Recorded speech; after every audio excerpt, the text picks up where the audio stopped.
नमस्कार विद्यार्थी मित्रांनो, स्वागत आहे तुमचं आजच्या नवीन व्हिडिओमध्ये। तर आज आपण 26 फेब्रुवारी 2025 च्या चालू घडामोडी पाहत आहोत। तर यामध्ये आपण खूप महत्त्वाचे काही 10 प्रश्न आणि त्यांची महत्त्वाची माहिती पाहण्याचा प्रयत्न केलेला आहे।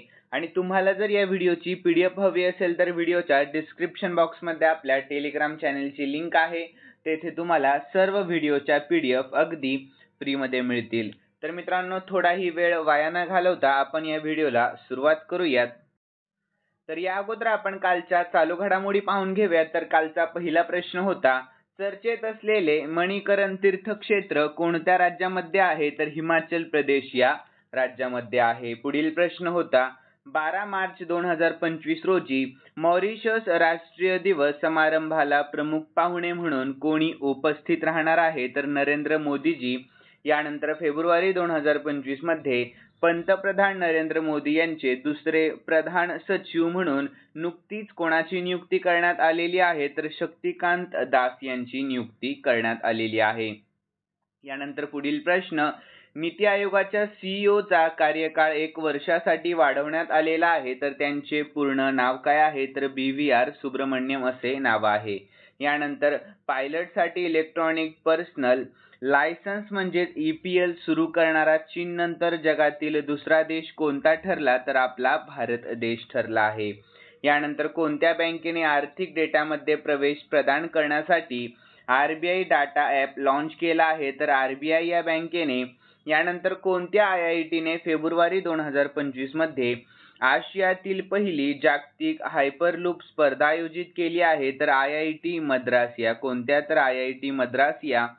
यानंतर मित्रांनो, पुढील प्रश्न होता कालचा, तर आंतरराष्ट्रीय मातृभाषा दिवस 2025 कधी साजरा केला जातो? तर 21 फेब्रुवारी रोजी।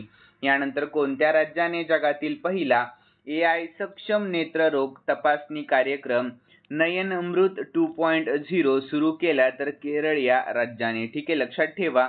यानंतर कालचा पुढील प्रश्न होता, तर फेब्रुवारी 2025 मध्ये आशियाई स्नूकर चॅम्पियनशिप 2025 चे पुरुषांचे विजेतेपद नुकतेच कोणी जिंकले? तर पंकज अडवाणी यांनी जिंकले आहे। आणि मित्रांनो, कालचा शेवटचा प्रश्न होता आपला, तर कोणत्या भारतीय जीवशास्त्रज्ञ आणि वन्यजीव संरक्षकाला टाइम मॅगझिनने वुमन ऑफ द इयर पुरस्काराने नुकतेच सन्मानित केले आहे? तर पूर्णिमा देवी बर्मन यांना। कोणाला? तर पूर्णिमा देवी बर्मन यांना। ठीक आहे। यानंतर मित्रांनो, आपण आजच्या चालू घडामोडी पाहून घेऊयात आणि आजचा पहिला प्रश्न पाहूयात। तर PM मोदींनी 24 फेब्रुवारी रोजी PM किसान सन्मान निधीचा 19वा हप्ता कोणत्या राज्यातून जारी केला आहे? तर याचे योग्य उत्तर आहे ऑप्शन बी, बिहार या राज्यातून। कोणत्या? तर बिहार या राज्यामधून। तर याविषयी महत्त्वाची माहिती पाहूयात आपण। तर पंतप्रधान नरेंद्र मोदी यांनी 24 फेब्रुवारी रोजी भागलपूर बिहार येथे प्रधानमंत्री किसान सन्मान निधी PM किसान सन्मान निधीचा 19वा हप्ता जारी केला आहे। तर ही योजना 3 समान हप्त्यांमध्ये नैसर्गिक आपत्तींना तोंड देण्यासाठी शेतकऱ्यांना दरवर्षी 6,000 रुपये प्रदान करत असते। तर प्रारंभ केव्हा झाला? तर 24 फेब्रुवारी 2019 मध्ये प्रारंभ झाला। आणि बिहार विषयी देखील आपण शॉर्टमध्ये महत्त्वाची माहिती पाहूयात मित्रांनो। तर राजधानी आहे पटना, सध्याचे मुख्यमंत्री आहेत नितीश कुमार आणि सध्याचे राज्यपाल आहेत आरिफ मोहम्मद खान। ठीक आहे, लक्षात ठेवत चलत जा, खूप महत्त्वाची माहिती असते। तर पुढील प्रश्न आहे, सलग तिसऱ्या वर्षी पक्षी गणनेत कोणत्या राज्याने भारतामध्ये अव्वल स्थान पटकावले आहे? तर लक्ष द्या मित्रांनो, महत्त्वाचा प्रश्न आहे खूप। तर याचे योग्य उत्तर आहे ऑप्शन बी, पश्चिम बंगाल या। कोणत्या? तर पश्चिम बंगाल या। तर याविषयी महत्त्वाची माहिती पाहूयात आपण। तर ग्रेट बॅकयार्ड बर्ड काउंट म्हणजेच GBBC हा एक प्रमुख जागतिक पक्षीशास्त्रीय कार्यक्रम आहे, तर जेथे पक्षी निरीक्षक पक्ष्यांच्या प्रजातींची गणना करतात। तर पश्चिम बंगाल पक्षी प्रजातींच्या नोंदीमध्ये सलग तिसऱ्या 12 वर्षामध्ये भारतात आघाडीवर आहे। तर हा कार्यक्रम 14 ते 17 फेब्रुवारी 2025 पर्यंत चालला, ज्यामध्ये भारताने 1068 प्रजातींचे दस्तऐवजीकरण केले आहे। ठीक आहे, लक्षात ठेवा। तर महत्त्वाची टीप पाहूयात। तर पश्चिम बंगालमध्ये 543 प्रजातींची नोंद झाली आहे, जी तेथील समृद्ध पक्षी विविधता दर्शवत असते। तर पश्चिम बंगाल विषयी शॉर्टमध्ये महत्त्वाची माहिती। राजधानी आहे कोलकाता, सध्याचे मुख्यमंत्री आहेत ममता बॅनर्जी आणि सध्याचे राज्यपाल आहेत सी.व्ही. आनंद बोस. कोण आहेत सध्याचे राज्यपाल? सी.व्ही. आनंद बोस आणि मुख्यमंत्री कोण? तर ममता बॅनर्जी. आणि राष्ट्रीय उद्यान बक्सा, गौरुमारा, जलदापारा आणि सिंगलीला. ठीक आहे मित्रांनो, मुख्यमंत्री आणि राज्यपाल लक्षात ठेवत चलत जा. सर्व राज्यांचे मी डिटेलमध्ये मुख्यमंत्री, राज्यपाल आणि राष्ट्रीय उद्यान देण्याचा प्रयत्न करत असतो. यानंतर पुढील प्रश्न आहे, तर कोणत्या राज्याच्या वन व्यवस्थापन प्रकल्पाला स्कोच पुरस्काराने सन्मानित करण्यात आले आहे? तर याचे योग्य उत्तर आहे ऑप्शन बी, नागालँड. या कोणत्या? तर नागालँड या. तर याविषयी आपण महत्त्वाची माहिती पाहून घेऊयात. तर सन्मान तर नागालँडच्या वन प्रकल्पाला प्रतिष्ठित स्कोच पुरस्काराने सन्मानित करण्यात आले आहे. आणि उद्दिष्ट काय? तर शाश्वत वन व्यवस्थापन, पर्यावरण संरक्षण आणि उपजीविका प्रोत्साहन हे उद्दिष्ट आहे. आणि अचिव्हमेंट तर उत्कृष्ट प्रयत्नांसाठी राष्ट्रीय स्तरावरील मान्यता प्राप्त. आणि प्रभाव पाहूया, तर हा पुरस्कार पर्यावरण संरक्षण आणि शाश्वत विकासाच्या क्षेत्रात प्रेरणा देईल. यानंतर मित्रांनो, नागालँड विषयी शॉर्टमध्ये आपण महत्त्वाची माहिती पाहूया. तर राजधानी आहे कोहिमा, सध्याचे मुख्यमंत्री नेफ्यू रियो आणि सध्याचे राज्यपाल आहेत ला गणेशन.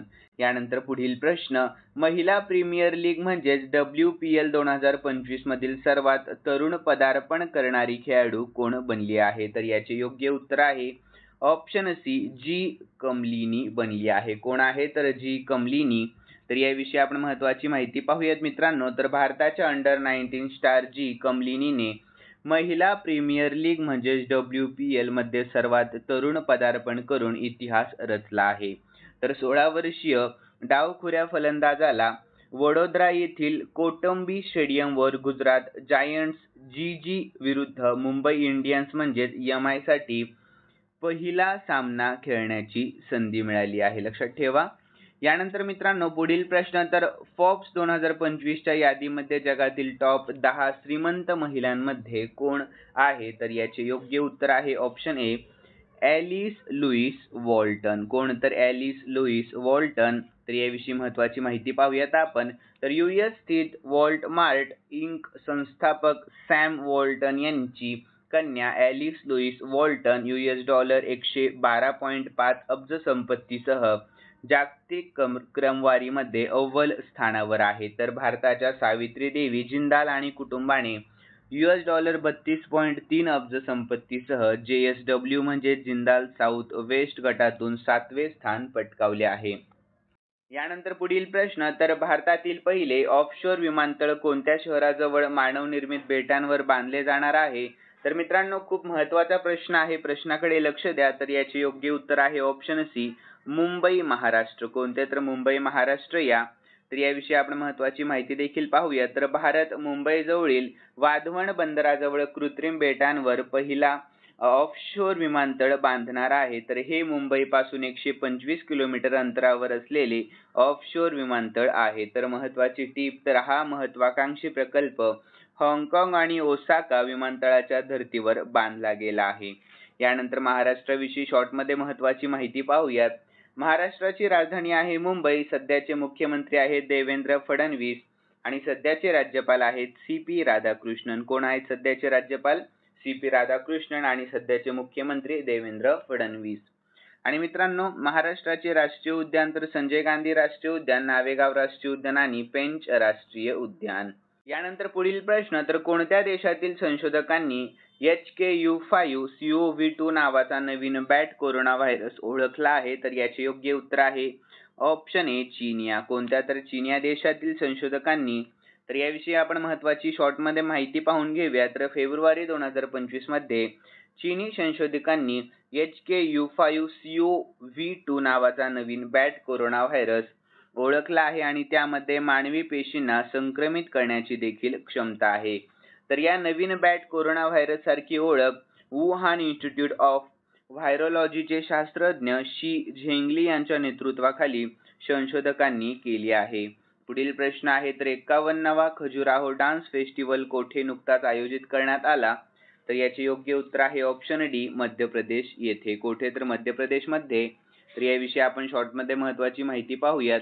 तर स्थान हे मध्य प्रदेशातील छतरपूर जिल्ह्यामध्ये आहे आणि इतिहास, तर हा महोत्सव 1975 पासून आयोजित केला जात आहे आणि महत्त्व काय आहे तर खजुराहो हे एक ऐतिहासिक ठिकाण आहे आणि कला आणि संस्कृतीसाठी प्रसिद्ध आहे. आणि उद्देश काय तर भारतीय शास्त्रीय नृत्य आणि सांस्कृतिक वारसा वाढवणे हे मुख्य उद्देश आहे. यानंतर मध्य प्रदेश विषयी आपण शॉर्टमध्ये महत्त्वाची माहिती पाहूयात मित्रांनो. तर मध्य प्रदेशची राजधानी आहे भोपाळ. सध्याचे मुख्यमंत्री मोहन यादव, सध्याचे राज्यपाल मंगूभाई पटेल आणि लोकसभेच्या जागा आहेत 29 आणि राज्यसभेच्या एकूण 11 जागा आहेत. यानंतर पुढील प्रश्न, भारतातील पहिला vertical bifacial solar plant कोठे स्थापित करण्यात आलेला आहे तर याचे योग्य उत्तर आहे ऑप्शन ए दिल्लीमध्ये. कोठे तर दिल्लीमध्ये. तर याविषयी आपण महत्त्वाची माहिती पाहूया. तर स्थान ओखला बिहार मेट्रो स्टेशन दिल्ली येथे स्थापित आणि उद्दिष्ट काय आहे तर मुख्य तर स्वच्छ ऊर्जा निर्मितीमध्ये योगदान देणे आणि मेट्रो अधिक टिकाऊ बनवणे. आणि परिषद तर grand metro system the future of urban mobility या 5व्या आंतरराष्ट्रीय परिषदेदरम्यान उद्घाटन करण्यात आले आणि प्रभाव तर हा उपक्रम शहरी वाहतुकीमध्ये स्वच्छ ऊर्जेच्या वापरास प्रोत्साहन देईल. यानंतर मित्रांनो 10वा प्रश्न आहे तर कोणत्या बँकेने वन मॅन ऑफिस उपक्रम सुरू केला आहे तर याचे योग्य उत्तर आहे ऑप्शन ए LIC या. कोणत्या तर LIC या. तर उद्घाटन तर एजंट्सची कार्यक्षमता वाढवण्यासाठी भारतीय आयुर्विमा महामंडळ LIC द्वारे लॉन्च केले गेले आहे. तर उद्दिष्ट काय आहे याचे महत्त्वाचे तर 2047 पर्यंत सर्वांसाठी विम्याचे दीर्घकालीन दृष्टिकोन साकार करणे. डिजिटल इनिशिएटिव्ह LICचा हा उपक्रम एजंटांना एकाच प्लॅटफॉर्मवर सर्व सेवांमध्ये प्रवेश प्रदान करतो. तर मित्रांनो LICचा लॉंग फॉर्म आहे life insurance corporation of India, लक्षात ठेवा. आणि स्थापना झाली LICची 1 सप्टेंबर 1956 मध्ये. मुख्यालय मुंबई महाराष्ट्रामध्ये आहे आणि सध्याचे अध्यक्ष आहेत सिद्धार्थ मोहंती. कोण आहेत सध्याचे अध्यक्ष? सिद्धार्थ मोहंती. ठीक आहे मित्रांनो. यानंतर पुढील प्रश्न, तर मध्य प्रदेशातील छतरपूर जिल्ह्यातील बागेश्वर धाम येथे कर्करोग रुग्णालयाची पायाभरणी नुकतीच कोणी केलेली आहे तर याचे योग्य उत्तर आहे मित्रांनो ऑप्शन ए नरेंद्र मोदीजी यांनी. कोणी तर नरेंद्र मोदीजी यांनी केलेली आहे. तर याविषयी आपण महत्त्वाची माहिती पाहून घेऊयात मित्रांनो. तर खर्च किती झाला तर 200 कोटींहून अधिक खर्चाचे हे कर्करोग रुग्णालय वंचित कर्करोग रुग्णांना मोफत उपचार प्रदान करेल आणि क्षेत्रफळ बागेश्वर धाम वैद्यकीय आणि विज्ञान संशोधन संस्था 10 एकर क्षेत्रामध्ये बांधली जाईल.